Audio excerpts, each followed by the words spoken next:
Hi friends, ഞങ്ങളുടെ YouTube ചാനലിലേക്ക് എല്ലാവർക്കും സ്വാഗതം. ഇന്ന് നമ്മൾ തയ്യാറാക്കാൻ പോകുന്നത് കുട്ടനാടൻ താറാവ് റോസ്റ്റ്. അതിന് നല്ല കറക്റ്റ് ഇൻഗ്രീഡിയൻസ് ഒക്കെ ചേർത്ത് നമുക്കിത് തയ്യാറാക്കിയാലോ. അതെന്തൊക്കെയാണ് എങ്ങനെയൊക്കെയാണ് ചെയ്യേണ്ടതെന്ന് കാണിച്ചു തരാം. വീഡിയോയിലേക്ക് പോകാം. കുട്ടനാടൻ താറാവ് റോസ്റ്റിന് വേണ്ടുന്ന കാര്യങ്ങളൊക്കെ എന്തൊക്കെയാണെന്ന് നമുക്ക് ഓരോന്നോരോന്നായിട്ട് ഇടാം.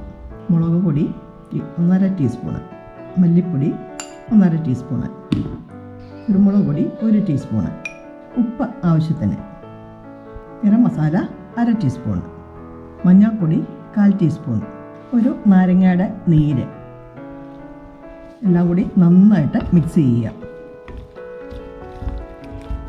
ഇത് ഡ്രസ്സ് ചെയ്ത് കട്ട് ചെയ്തതിന് ശേഷം 600 ഗ്രാം താറാവാണ് നമുക്ക് ഉള്ളത്. ഇതിന് വേണ്ടുന്ന ഇൻഗ്രീഡിയൻസ് ഒക്കെയാണ് ഇപ്പോൾ പറഞ്ഞത്. വിനാഗിരി ഉപ്പും ഒക്കെ ചേർത്ത് കഴുകിയതാണ്. ഇത് നമുക്കൊരു കുക്കറിലേക്ക് ഇടാം. കാരണം നാടൻ താറാവാണ്, ഇതിന് നല്ല വേവുണ്ടല്ലോ. 1/2 കപ്പ് വെള്ളം കൂടി ഒഴിക്കുക. താറാവിന് നല്ല വേവുള്ളതുകൊണ്ട് നമുക്ക് 3 വിസിൽ വരെ ഇത് വേഗം വെക്കണം. നന്നായിട്ട് ആവി വന്നതിന് ശേഷം വെയിറ്റ് വെക്കുക. വെയിറ്റ് വെച്ചതിന് ശേഷം ഹൈ ഫ്ലെയിമിൽ തന്നെ ഒരു വിസിൽ അടുപ്പിക്കുക. അതിനുശേഷം ലോ ടു മീഡിയം ഫ്ലെയിമിൽ വെച്ചിട്ട് 2 വിസിലൂടെ ചെയ്യണം. കാരണം താറാവിന് വേവുള്ളതുകൊണ്ടാണ് ചെയ്യുക. ഇത് നമുക്ക് മൂടി വെച്ച് വേവിക്കാം. ഇത് നമുക്ക് അതിൻ്റെ ബാക്കി കാര്യങ്ങൾ ചെയ്യാം.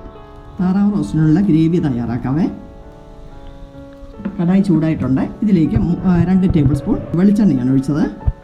150 ഗ്രാം ചെറിയ ഉള്ളി അരിഞ്ഞത്, 2 സവോള അരിഞ്ഞത്, 3 പച്ചമുളക് നടുവ കീറി അരിഞ്ഞത്, 8 വെളുത്തുള്ളി ചതച്ചത്, ചെറിയ ഒരു പീസ് ഇഞ്ചി, 1.5 ടീസ്പൂൺ ഇഞ്ചി ചതച്ചത്. ഇതെല്ലാം നന്നായിട്ടൊന്ന് മിക്സ് ചെയ്യുക. ഇച്ചിരി ഉപ്പും കൂടി ഇട്ടാൽ പെട്ടെന്ന് നമുക്ക് പഴന്ന് കിട്ടുമല്ലോ. ഇനി നന്നായിട്ടൊന്ന് മിക്സ് ചെയ്തെടുക്കാം. 2 തണ്ട് കറിവേപ്പിലയും കൂടെ ഇട്ടിളക്കാം. ഒരു ചെറിയ തക്കാളി അരിഞ്ഞും കൂടെ ഈ കൂട്ടത്തിൽ ചേർക്കാം. എല്ലാം കൂടി നന്നായിട്ട് മിക്സ് ചെയ്യുക. സവോളയും ഉള്ളിയും എല്ലാം നന്നായിട്ട് വഴന്നിട്ടുണ്ട്. ഇനി ഇതിലേക്ക് നമുക്ക് കുറച്ച് പൊടികളൊക്കെ ചേർക്കാം. മസാലപ്പൊടികളൊക്കെ ചേർക്കാം.